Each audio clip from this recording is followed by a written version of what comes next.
The learning component of the model includes crafting classroom activities according to the best principles of promoting learning. The principles of learning are active involvement, patterns and connections, informal learning, direct experience, reflection, compelling situation, frequent feedback, and enjoyable setting. More information on this can be found in the Technology as Facilitator of Quality Education model. A high school industrial technology class is entering into a collaboration with an architectural firm and the staff of a local museum.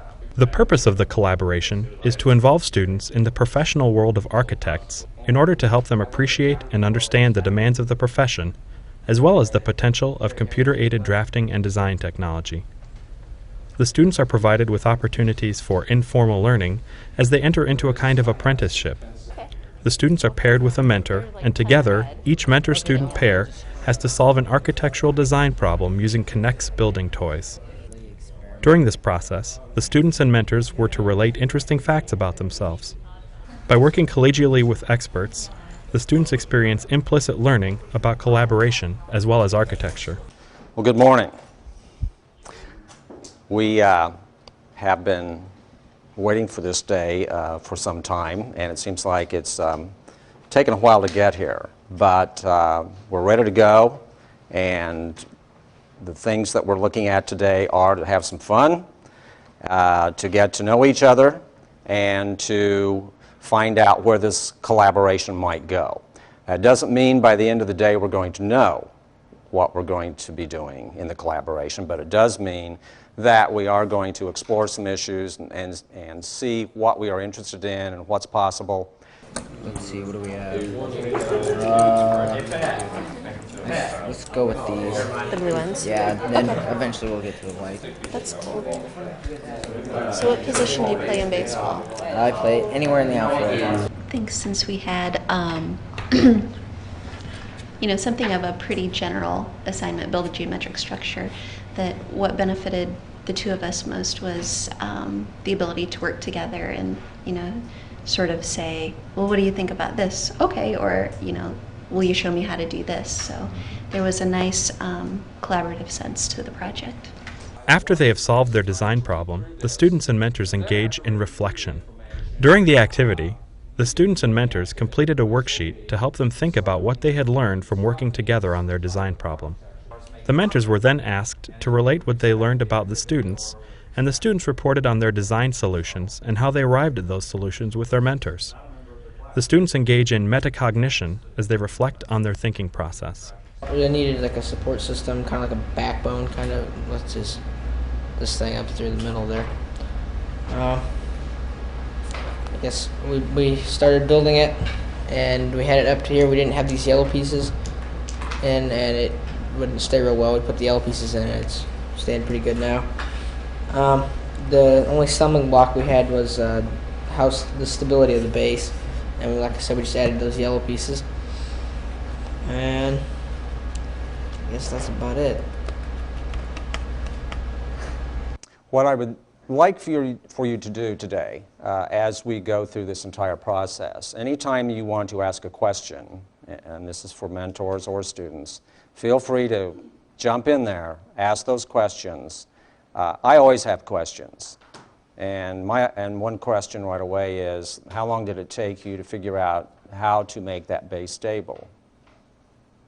Or how many tries did it take? I think about 3, because we started with just those red pieces, and then we added the yellow, and then we added that gray piece that goes all the way out. Okay, and was that through discussion, or did you actually? That was through discussion and then like trial and error.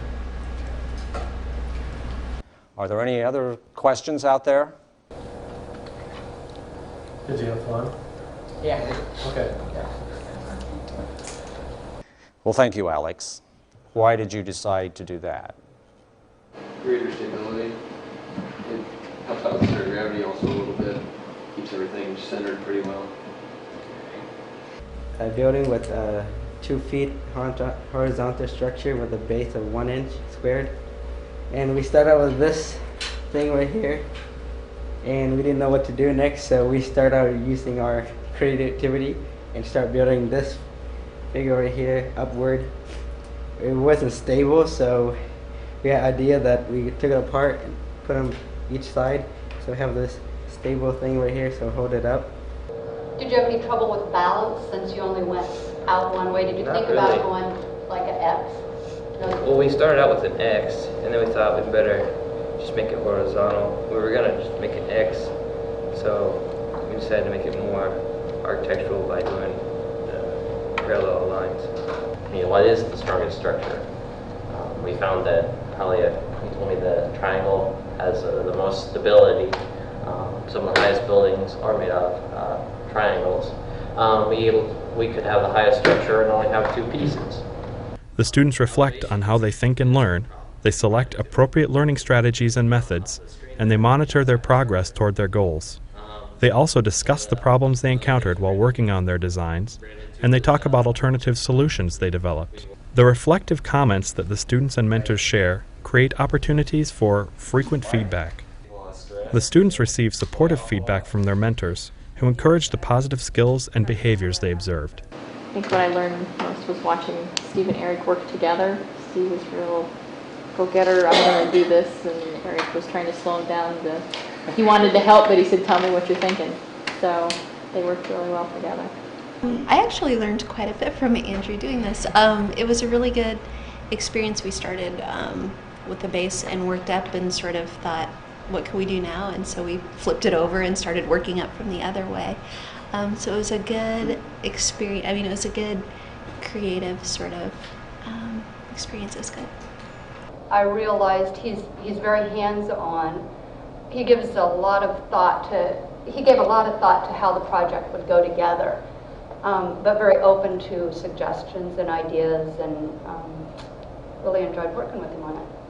The teacher has the students present some of their computer-aided drafting and design projects to the architects and museum staff. Having the students display their work, along with the technology they used, gives the professionals a clearer idea of the potential for collaboration. The students demonstrate active involvement as they present their work. They are engaged and participatory as they show their design projects. I don't really like the chairs we have at school, so I thought I'd try to do something to change those. So I just added a recliner to it, and I put some cushions on it and a cup holder there. I chose this one because it shows dimensions here. It's just seeing the lines, where the line ends and the line begins. Because like right here, you got the back legs coming in, and then it's just a straight on view. If it was more an angle, it'd be easier. I mean, and dimensioning was a thingy. We had to show that some characteristics did go through the drawing.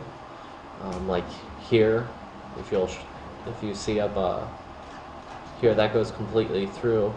And this one over here is what it was traced over. I zoomed in pretty good, like right around in this area, to get the design, but it didn't really work out for me.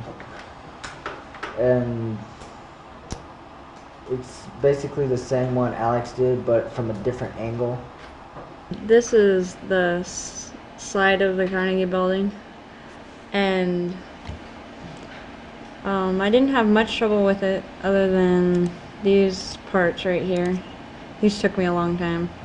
Working with the two-dimensional and three-dimensional design software allowed the students to construct knowledge of architectural design rather than learn about it passively. Working with the architects and museum staff provides the students with direct experience. Through collaboration with professionals, the students will have the opportunity to learn about architecture and design in context. They will have the opportunity to acquire knowledge and skills by actually contributing to a real design project. And what would be appropriate? What was there before? So maybe we have to take that piece off and try to figure out what had been there previously. There aren't a lot of photographs of the interior. We have a few. We'll share those with you. And then the rest we have to speculate as to what was done. Like the door that you're working on, Liz, out front here wasn't a one-piece door. It was a two-piece door. And I understand you have photographs of that. Yeah, we do. I learned through the grapevine. Yeah. So we could actually, after putting the building together, could actually, take his photographs of the original 2 doors, and we could draw those and put them in, plug them into the drawing. And we could even show before and after views, simultaneously even.